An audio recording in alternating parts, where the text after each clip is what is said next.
In 1990, when I was 30 years old, a blood vessel burst in my brain, causing a massive disabling stroke that almost killed me. I was visiting Los Angeles for a long weekend with my sister. I'd been going through a turbulent time, so the trip to LA was a welcome change. Before I almost died, I was having breakfast with my sister. I picked up the warm coffee cup, took a sip, and put the cup back on the table.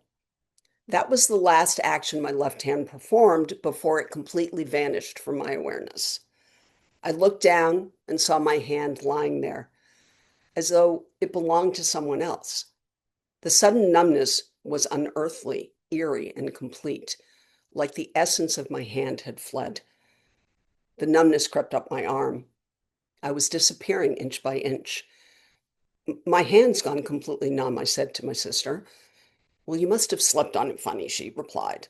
The deadness had now traveled up to my shoulder. Somehow I knew what was happening. A voice in my head announced it to me. No, I said, I need you to call an ambulance and get me to the hospital. I'm having a stroke. Then the numbness hit my face. My right hand grabbed at the void where my left cheek once was. My sister saw what I couldn't.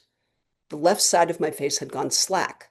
My mouth sagged and my eyelid drooped as all the muscles went dead. Oh my God, my sister cried out. I stood up and my left leg gave out. My sister grabbed me as I slid to the floor. I sprawled on my back looking up at her. Her face was so pale, it was almost luminescent. Get an ambulance, I said again. She didn't want to leave my side, but she knew she had to make the call. I was surprised that I felt no panic. It all seemed surreal. Was this really how my life would end? At 30 years old? I realized with complete clarity that there was nothing, absolutely nothing, that guaranteed I'd live. My organs began to react to the trauma of impending death. I vomited orange and green fluids that were impossibly bright, and I was embarrassed by the lack of control over my body. I was losing connection to the material world, dissolving into an oceanic current around me. A relentless, powerful force was moving through me and through everything else. I felt like I was going out with the tide. I hit the floor with my fists and kicked the walls. To stay alive, I had to connect with the solidity of my surroundings. I'm alive, I'm material, I'm here, I told myself with each blow. When the ambulance arrived, I was moving in and out of consciousness. One of the paramedics stood over me, looking at me with thinly veiled contempt. He grilled me about whether I had taken drugs, and he refused to believe me when I said I hadn't. My sister pleaded with him to get me to the hospital. He turned on her. Look, lady, if she's going to go this fast, there's nothing they can do for her anyway. After a hellish ambulance ride, we arrived at the hospital. In the emergency room, unfamiliar faces etched with concern floated into view and vanished. I didn't see them clearly. I felt them.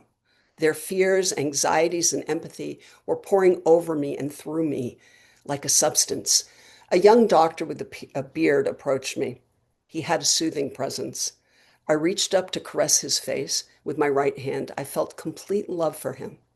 Can you move your left arm? He asked. I tried to comply, but it was impossible. I don't know where my left arm is, I said. A sudden visceral wave of sadness moved toward me from him.